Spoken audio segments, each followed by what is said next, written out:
తెలియదు, గుర్తులేదు, నాకేం సంబంధం లేదు. ఇవి విచారణలో డాక్టర్ ప్రభావతి సమాధానాలు. రఘురామకృష్ణరాజు కస్టోడియల్ టార్చర్ కేసులో ఒంగోలు ఎస్పీ ఎదుట విచారణకు హాజరయ్యారు డాక్టర్ ప్రభావతి. మరోవైపు కూటమి నేతల మార్ఫింగ్ కేసులో ఆర్జీవీని 9 గంటల పాటు విచారించారు.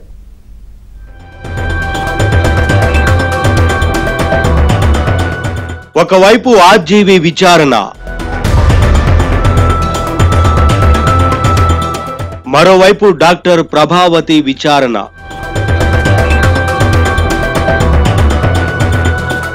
ప్రకాశం జిల్లాలో ఎంక్వైరీ టైం.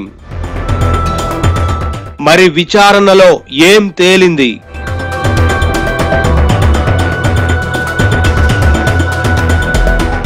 కూటమి నేతల మాఫింగ్ కేసులో పలుమార్లు డుమ్మా కొట్టిన ఆర్జీవీ ఎట్టకేలకు విచారణకు హాజరయ్యారు.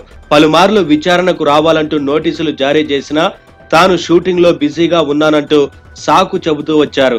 అయితే ఫిబ్రవరి 4న విచారణకు రావాలంటూ మరోసారి నోటీసులు జారీ చేయగా ఎట్టకేలకు ఆర్జీవీ ఒంగోలు పోలీసుల ఎదుట హాజరయ్యారు. అంతకుముందు ఆర్జీవీని వైసీపీ నేత చెవిరెడ్డి భాస్కర్ రెడ్డి భేటీ అయ్యారు. తాము అండగా ఉంటామని వైసీపీ నేతలు భరోసా ఇచ్చారు.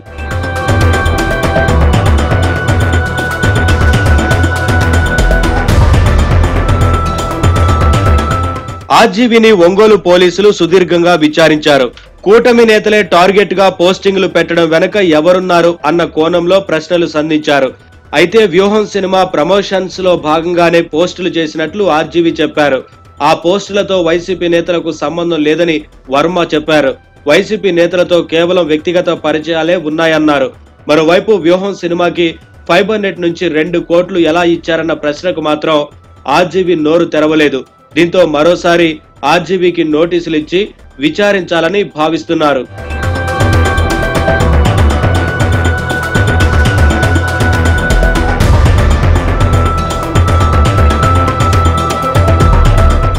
మరోవైపు రఘురామకృష్ణరాజు కస్టోడియల్ టార్చర్ కేసులో డాక్టర్ ప్రభావతిని ఒంగోలు ఎస్పీ దామోదర్ విచారించారు.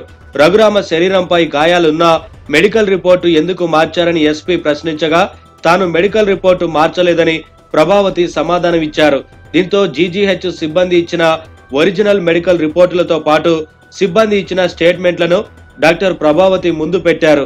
దీంతో ప్రభావతి మౌనం వహించారు. గతంలో పోలీసు విచారణకు హాజరు కావాలని నోటీసులు ఇచ్చినా స్పందించకపోవడంతో పాటు అజ్ఞాతంలోకి వెళ్లడంపై ఎస్పీ దామోదర్ ప్రశ్నించారు. కానీ ప్రభావతి మాత్రం తెలియదు, గుర్తులేదు అనే సమాధానం మాత్రమే చెప్పారు.